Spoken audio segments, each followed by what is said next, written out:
Hörmətli televizor görgüçülər, Dünya Uyğur Qurultayı tərəfindən Germaniyanın Münhen şəhərində təsis qılınan Tor televiziyasının bugünkü proqramımıza xoş gəldiniz. Mən bugünkü proqram riyasətçisi Şəkrizat bolman. Bugünkü proqramımızda Dünya Uyğur Qurultayının muavin rəisi Parat Yoranqaş əpəndim bilan ikimiz Muşu aldığımızdakı həftələrdən bu yan Dünya Uyğur Qurultayının xalqara siyasi səhnələrdə elib barğan və zor təsir qozğan bəzi fəaliyyətləri haqida və bu bir həftə içində chet el mətbuatlarından o'rin alğan Sharqiy Turkiston və Xitoyga oid bəzi mühim uçurlar to'g'risida ma'lumot beramiz və muloyiza elib boramiz. Hörmətli Parat əpəndim, bugünkü proqramımıza xoş gəldiniz. Hörmətli Parat əpəndim, əmdi siz Dünya Uyğur Qurultayı və onun tərkibidəki təşkilatlarının yaqinqi həftələrdən bu yan dünya miqyasida elib barğan siyasi fəaliyyətləri haqida qısqacha bir ma'lumot o'tgan bo'lsin. Rahmat Şehrazat xanım. Bayı sizinki xabarlarınızı anlap şunu his qildim ben. Demek hozir bütün chet el matbuotlarınki asosli diqqat e'tibori bu Rustabit Xitoy hokimiyatiniki Sharq Turkiston ta'sis qilgan bu jazo lagerlari meselesiga markazlashibdi. Chet el matbuotlarının asosli nimasi bu? Sizin xabaringizdan shu ma'lum bo'ladi. Ya'ni bu jazo lagerlari meselesiniki hozir xalqaro matbuotlarda qiziq bir temaga aylanganligini, paydinpay xalqaroliq bir masala tariqasida ta'kidlanayotganligini ko'rilish mumkin. Ham bu matbuotlarda hozirgacha bu jazo lagerlarini Ikkinchi dunyo urushi mezgilidagi Gitlerning nasib kamplarga silishtirish muloyizalar yurizilyapti. Bu kishini mamnun qilgan ish. Endi bu yerda shuni eslatib qo'ygim kelyapti. Hozir biz masalan sizdan boya deb o'tganlaringiz bu Uyg'urlar masalasida shu bir haftadan buyon chet el matbuotlarida e'lon qilingan xabar maqolalarninki hatto 100dan 1 emas endi. Nayt ko'p hozir. Her kuni degidek, her saati degidek chet el matbuotlarida Uyg'urlar masalasi tilga ilinyapti. Ben bundan nayt memnun.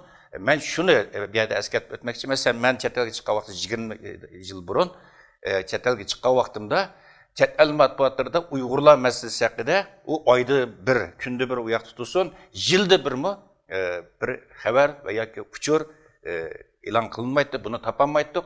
Bütün dünya tarafidan, dünya jamoatchiligi tarafidan unutilgan bir vatankan, unutilgan bir xalqkanmiz. Biz hozirmiz 20 yildan keyingi bugungi kunga qarab boqaylik. Bu taraqqiyot, ya'ni har kuni degidek, har soat degidek xalqaro matbuotlarda bo'lib o'tgan eng nopozliq chet el matbuotlarida Uyg'urlar masalasiningki ta'kidlanib kelayotganligimi, bizningki bu Uyg'ur masalasiningki rasmiy xalqarolashganligini hem xalqaroliq bir masalaga aylanganligini dalillab beradigan odam bir isbot deb qarayman. Xo'sh, endi Dünya Uyghur Qurultayiniki dunyo siyosiy sahnalarida deb bo'lgan faoliyatlarga kelsak, haqiqatan keyingi haftalardan buyon dünya siyasi sahnalarida bo'lib BDT'de bo'lsin, yoki Yevropa İttifaqida bo'lsin, yoki Amerika Kongressida bo'lsin va yoki boshqa sohalarda bo'lsin, haqiqatan Uyg'ur xalqini suyundiradigan, xo'shal qiladigan, memnun qiladigan, ümitlendirdiğin, cesaretlendirdiğin nayet obdan hadiseler buluvatıdı. Hem de bir yerde ben rasmi bu akti toqtilishdan burun qisqacha bir uçurunu qaytib bir yerde televizor görgüçlerimizninki sevgisi qo'yishni muvaffaq ko'rdim. Yani bizninki Dünya Uyghur Qurultayiniki reisi Dolqun Aysa efendim özününki bütün vaktini, zihnini, gücünü şu dava işleriga merkezleştirish maqsadida 7. ayning 1. gündən başlap özününki Facebook ve WhatsApp hesabını taqalganligini e'lon qilgaydi. Hem taqaldi 7. ayning 1. gündən başlap. Şuna Dolqun Aysa efendim bilan bevosita aloqa qilishni xohlovchilar uning bilan telefon orqali, email orqali va yoki qurultayning ishxonasiga telefon qilib bu orqali aloqalashsa bo'ladi va yoki Dolqun Aysa efendim reisi Turkiyada doktor Erkin Ekrem efendim, Germaniyada men Parat Yoranqash biz orqaliqmi bizning reisimiz Dolqun Aysa efendim bilan aloqalashsa bo'ladi. Xo'sh, endi paydab o'tdim bizning xalqaro sahnalarda bizni mamnun qiladigan nayti yaxshi hodisalar bor deb. Endi avval bu 5-yil Urumchi 40-yilga haqida bir ikki og'iz so'zlash to'g'ri keldi. Albatta bizningki sizlarningki Dünya Uyghur Qurultayı Tor televiziyasi bu haqda maxsus program ishil deb o'ylayman. Shundaqdan bir qisqacha eslatib o'tay. Bilasiz, endi bu hafta Uyg'urlar uchun namoyish haftasi, norozilik bildirish haftasi, hem bu ay norozilik bildirish, namoyish qilish iyi deb atsak buldu bunu. Mana hazır muşu ay bu yan bulup bu hafta içinde bütün dünya miqyasida 5. yıl Urumchi 40-yıllığı 9. yıllığı munosabat bilan keng ko'lamda Xitoy qarshi norozilik namoyishlari uyushtirildi. Hem hozirmi bu namoyishlar har yerda davom qilyotdi. Bütün dünya miqyosida xuddi Sharq Turkistonning hamma yerda bulduqlab chiqayotgan bu neft quduqlariga o'xshash hamma yerda hozir bu norozilik bu yoshlarda zo'r bir uyg'unish harakati va bir ay burun Dünya Qurultiyi shu 5-yil Urumchi qirg'inchiligining 9-yilligini butun dunyodan davlatni xotirlash haqida chaqirib o'tirib qo'ygan 8 turlik bir talabni o'tirib qo'yganda bu ovoz qo'shgan butun dunyodagi g'ururlik vijdonlik Sharq Turkistonlik qarindoshlarimiz mana bu ben dep ötkendek norozilik namoyishlarini appadi. Bütün devletlardagi ekandı. Uyg'urlar yaşayotgan bütün devletlerde bu xil norozilik faoliyatlar olib berildi. Masalan, namoyish yapirish imkoniyati yo'q Qozog'iston, Qirg'iziston davlatlaridami? Bu yerda maxsus şehitlerimizni yod etish, maxsus nazar chiroqlar, ichki ilmiy muhokama yig'inlari uyushtirildi. Qozog'istondami tunji qatim bir jasoratli bir yigit, Olimjon degan bir yigit şu 5-iyul günü Xitoyniki Qozog'istondagi konsulxonasining oldida tuyuqsizlik yerda Sharq Turkiston oqib yulduzli ko'k bayrog'ini ko'tarib chiqib, bu yerda o'z yolg'iz kichik namoyish qilib, o'ziniki Xitoy hokimiyati bo'lgan bu g'azab nafratini buningda ifoda qilgan bo'ldi.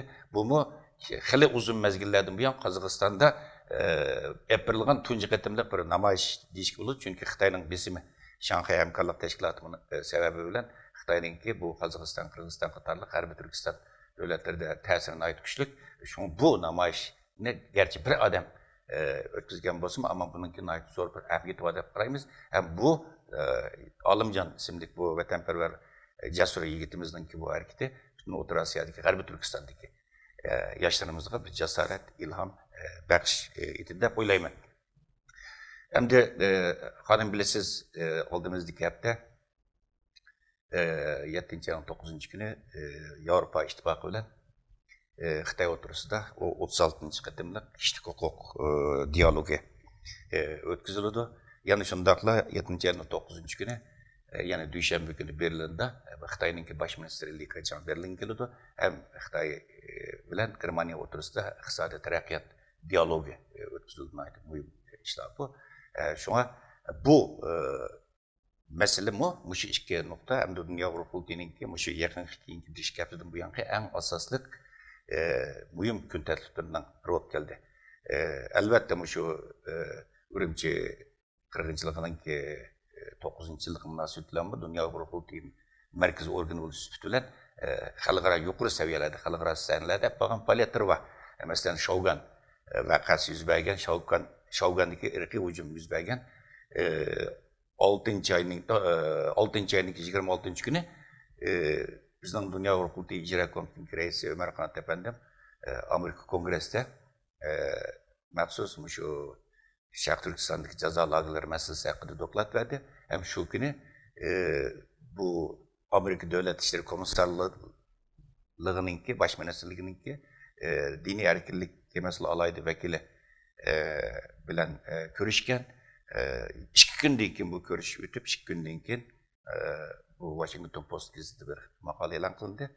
Yani bu dini erkinlik alaydı vekili Amerika Devlet İşleri Komisarlığı'nınki bu jazo lagerlari sebebinden jazo lagerlari deb birilayotgan inson qalbidan chiqqan bu qiyin qistoq o'lim, o'ldirish, qiyin qistoq qilish bu jinoiy qilmishlar tufaylidan Xitoy rahbarlari bo'lib Chunchanggo boshlig'idagi Xitoy rahbarlarininki xalqaro sudda jazoga tortilishi kerakligi o'tirib qo'yildi. Ham bu xalqaro matbuotlarda cho'ng g'ulg'ula qo'zg'adi. Bu shu Shogun'dagi irqiy qirg'inchilik yuz bergan 6-26 kuni bo'lgan bir ish. Yana o'xshashla insonni xush qiladigan yana bir ish. O'xshash kuni yana 6-26 kuni Shogun voqeasi bo'lgan kuni bu yerda masalan Yevropa parlamentida bizningki raisimiz Dolqun Aysa efendim o'zi bevosita berib bunga qatnashdi. Shu 6-26 kuni Yevropa parlamentida maxsus ta'did ostidagi insonlar 100 minglagan Uyg'urlar Xitoyning jazo lagerlarida azoblanmoqda degan temadan bu temani markaz qilganda bu muhokama yig'ini ochildi Yevropa parlamentida. Bizningki raisimizning shu yig'inda anandikin Xitoy hukumati hozirgacha ochiq e'tirof qilmayotgan yig'ilish lagerlari masalasi takror o'tirib qo'yildi bu yerda. Undan 2 hafta burunmi Amerika Davlat Majlisining a'zolari lagerlar masalasi nima tilga olgan Amerika Davlat Majlislarida baydab o'tdim bu 7 ayning 9 kuni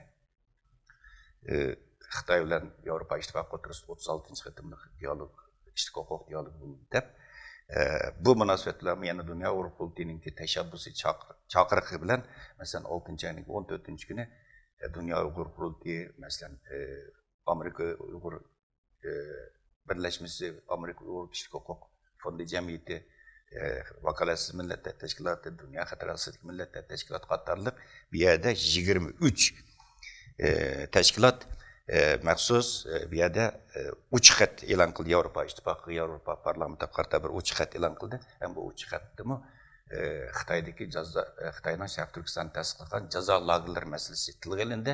Ham Yevropa ittifoqini bu Xitoy bilan bo'lgan kishilik huquq dialogi mezgilida mush Sharq Turkistondagi jazo lagerlari masalasini qattiq ayblashni va Xitoy hukumatining jazo lagerlarini darhol taqab Uyg'ur xalqidan, umumdan Sharq Turkiston xalqidan bu so'rashi lozimligi bu yerda talab qilindi.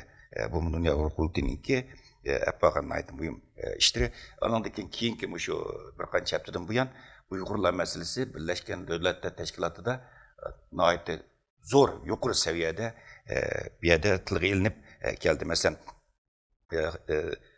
Shahrizod xonim siz qatnashdingiz bu yig'inga. Masalan, u 6-ayning 18 kuni nimada Cenva'da, Shveysariyaniki Cenva shahrida Birlashgan Davlatlar Tashkilotining kishilik huquq oliy kengashi yig'ini, ya'ni 38-chi navbatlik oliy kengash yig'ini ichildi. Bu yig'inninki masalan 6-ayning 23 kuni va 6-ayning 25 kunlaridagi bu ikki qatimliq yig'inda dunyo ruhuninki xizmatchi xodimlaridan Riyon efendim, Petr efendim, sizmi bor uning ichida berib bu yerda shu 2 kun maxsus lagerlar masalasi haqida, Sharq Turkistondagi lagerlar masalasi haqida maxsus u yerda qisqa doklad berib o'tdinglar. Hamda bu nihoyat cho'ng insonni suyundiradigan, mamnun qiladigan ish. Bu Birlashgan Davlatlar Tashkilotininki kishilik huquq oliy kengashininki yig'inida bo'layotgan bir ish hamdi. Andan keyin bu masalan 6-ayning 27 kuni bu yig'inninki 5-bo'limida yana nihoyat hozirgacha bo'lib bo'lgan nihoyat cho'ng bir hodisa bo'ldi. Bu hodisa nima? Shu 6-ayning 27 kunidagi 5-bo'limida shu inson haqlari oliy kengashining yig'inining 5-bo'limida Germaniya, Angliya, Fransiya, Shveysariya, Amerika qatorliq davlatlar hamda Yevropa ittifoqi vakolatan Bulgariya, yana Bulg'ariston Uyg'ur elidagi yig'ilish lagerlari masalasini rasmiy o'tirib qo'yib, xalqaro jamiyatning diqqatini qo'zg'adi. Ya'ni bu kuchli davlatlarningki, ya'ni masalan Bulgariya butun Yevropa ittifoqi, Yevropa birligi a'zo davlatlarga vakolatan so'zildi. Hamda bu nihoyat cho'ng bir hodisa hozirgacha bu bundaq yuqori darajada kuchli davlatlar o'rtaq holda Uyg'urlar masalasini bevosita, ya'ni Sharq Turkiston masalasi, jazo lagerlar masalasini bevosita bundaq bir tilga olib boqma, tunji qatim bo'layotgan bir hodisa. Haqiqatan bu insonni suyundiradigan, xo'sha qiladigan bir ish hamdi. Undan boshqa masalan shu nimaga bir qancha dushanba kuni o'tkazildi bu 36-qatimli Xitoy bilan Yevropa ittifoqi o'rtasidagi kishilik huquq dialog yig'ini. Bu jarayonda bizningki dunyo qurultiyining raisi Dolqin Ayso efendim bir qancha qatim Belgiyaga safar qilib maxsus Yevropa ittifoqi tashqi ishlar komiteti bilan va Yevropa parlamentining munosabatini bilan ko'rishib, shu jazo lagerlari masalasi haqida maxsus ularni xabarlantirdi, dokladlarni sundi. Ham yana birisi masalan Urumchi qirg'inchiligininki 9-yilligi kuni, ya'ni 5-ayning 7 kuni bizningki raisimiz Dolqin Ayso efendim Yevropa ittifoqi tashqi ishlar komitetininki 7-ayning 5 kuni 7-ayning 5 kuni bizningki dunyo qurultiyining raisi Dolqin Ayso efendim Yevropa ittifoqi tashqi ishlar komitetininki alohida taklifi bilan maxsus Yevropa ittifoqi nima Brükselga berib, Yevropa ittifoqida maxsus jazo lagerlari haqida doklad verdi, doklad sundi hamda. Maxsus alaydı ularninki taklifi bilan. Shu Dolqin Ayso efendim dokladni sunayotgan vaqtida Belgiyada Belgiya Uyg'ur jamiyatining raisi Abdullah boshchiligidagi vatanparvar qarindoshlarimiz Dolqun Aysa efendimning bu hareketiga moslashib, sirtda Yevropa İttifaqının oldida Bilgiyadagi Uyg'urlar keng ko'lamda Xitoyga qarshi norozilik namoyishi o'tkazdi. Ham bizning raisimiz Dolqun Aysa efendimmi bu orliq jig'in orliqda chiqib, bu Bilgiyadagi qarindoshlarimizningki namoyishga qatnashdi, ham o'rtaq bo'ldi. Hamda bu yerda Dolqun Aysa efendimni tilga oldim. Bu yerda yana bir shunaqni eslatib qo'yay. Hozir Dolqun Aysa efendimninki Söyümlük anısı, qadirlik anısı, hemimizden qadirlik anımız Ayxan anımızınki vafat bo'lganligiga ait xabarlar hozir mu? Yani o'xshashlar dünya matbuotlarından. En mühim kun tartiblarining biriga aylandi hozir. Masalan, Nurullo'gan chet el matbuotlarida bu vaqtda maxsus xabarlar e'lon qilindi. Bu xabarlarda masalan Ayxan anımızınki jazo lagerlarida bu yerda hayatından ayrılganlığı hakkında bazı delillerinin, uçurlarının ki işençlik delil uçurlarının bağlığı bir yerde chet el matbuatlarda. Mesela Erkin Asya Radyosu'nun İngilizce biliminde ve başka matbuatlarda ve demokratik teşkilatlarının matbuatlarda bu vakti teklimatı ve halkaralık kişilik hukuk teşkilatlarının bu vakti mahsus Meyli Federasyon Milletlerin Hukuktaş Teşkilatı olsun, vakalatsız milletler teşkilatı olsun. Bu meseleyi gün tertip edip bunu halkara Avrupa İttifakı olsun veya ki Birleşik Milletler Teşkilatı bu meselenin kimi tiki-tekini sürüştürüş bunu mu talep kılıvatı demdi. Bu meselemi bir yerde hazır Ayxan anımızınki vakasımı bu hazır halkaralık kişilik hukuk teşkilatlarınınki asaslık nemisi gün tertibi olup kelgen bir mesele. Elbette işlerimiz nayet köp. Mesela bizning Dünya Uyghur Qurultayının bayan etilişatır işte efendim bu məxsusmuş Ürümçi qırğınçılığınınki 5. yıllığı münasebetiyle hazır kadarmış o bir iş yaptırdım bu yan. En azından bir 7-8-10 qetim məxsus bayanat elan qıldı chet el matbuatlarına. Şu Ürümçi qırğınçılığının 9. yıllığı münasebetiyle ve bu elan qılgan bayanatları asaslı chet el matbuatlarında elan qılındı. Bu buna ait yaxşı bir ünümge erişken oldu ve Ürümçi qırğınçılığınınki 9. yıllığı münasebeti bilen meyli Amerika'daki Uyghur Birleşmesi olsun, Amerika Kişilik Hukuk Programısı olsun, ya ki Amerika'daki bizdeki Dünya Uyghur Qurultayı'nınki icra komitesi organı olsun, meyli Dünya Uyghur Qurultayı veya ki merkezi organı olsun, ya ki Qurultay kanunundaki teşkilatlar olsun, hemmisi özдөр turib atқан devletlerin hükümetleri, parlamentlerine özдөр turib atқан devletlerde faaliyet yapıp atқан kişilik hukuk teşkilatlarına şu Uygurlar meselesi bulup mu Xitaylarınki jazo lagerleri meselesi hakkında maxsus mektuplarını, xatlarını nimalarni yazdı. Mesela hazır Düşenbe günü Berlin'deki Başministerlik binası altında Xatar asrındaki milletlerin hukuktaş teşkilatı bilen Dünya Uyghur Qurultayı'nınki birlikte uyuşturuşunda hem Likaçan'ın ziyaretine karşı hem de jazo lagerleri meselesi. Bununla karşı namayış ötküzülmekçi. Bu namayış şu Xitay bilen Germaniya oturusida iqtisadi taraqqiyot diyalogu ötküzülüp atkan saatlerde şu ötküzülüp atkan binanın oldida bu namayış buludu. Bir yer Germaniya qarindoshlarımızdan bu namayış qilgan qiziqligi nihoyat yuqori.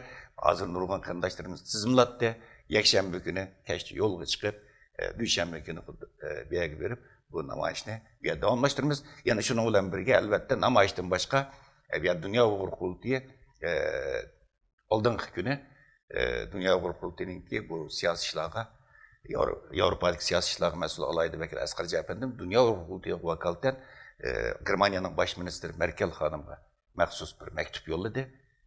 Mektup yollab bir yerda Xitoy bilan bo'lgan dialogda bu qatimki dialogda Uyg'urlar masalasini tilga ilishni, Uyg'urlarning kishilik huquq masalasini, bo'lib jazo lagerlari masalasini bir yerda alayda tilga ilishni va Xitoyga bevosita besim shakllantirishni, bu jazo lagerlarini taqib etish masalasi haqida buni talab qildi. Ya'ni Dünya Uyghur Qurultayı'nınki faaliyatlari hozir nihoyatda xalqaro yuqori saviyada, nihoyatda yuqori bir darajada apirilyapti.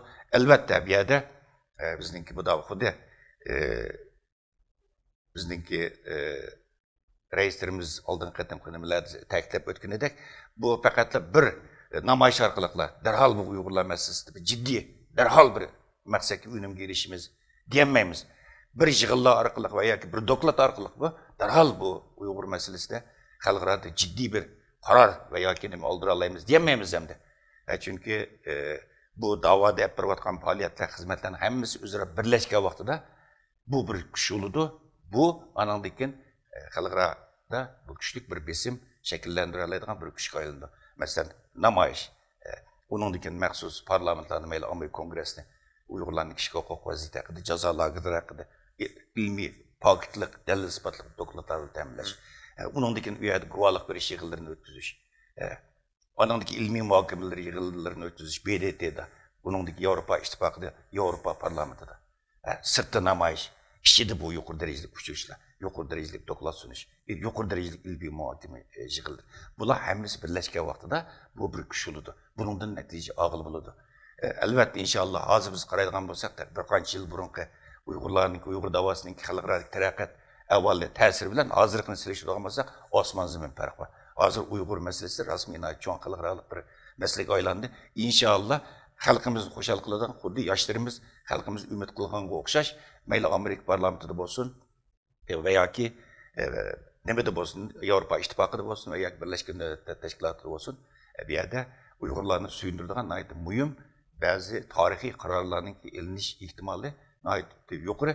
Biz buni ishonishimiz kerak, savr qilishimiz kerak. Bizningki bu davoyimiz bir kunlik, 2 kunlik davo emas. Buni sistemalik olib borishimiz kerak. Sistemalik, radlik, sistemalik olib borishimiz kerak va hozirgacha 1000 tasda, 1001 jafoda, zo'r tirishchanliklar bilan, xuddi tirnoq bilan yoki yingni bilan quduq kovlagandek hozir shakllantirilgan bu sistemni buzadigan harakatlardan o'zimizni saqlashimiz kerak, bu sistemga hurmat qilishimiz kerak va bu davoni muntazam shaklda olib borishimiz kerak. Hurmatli televizor ko'ruvchilar, bugungi programmamiz mushu yerda oxirlashdi. Xayr xo'sh.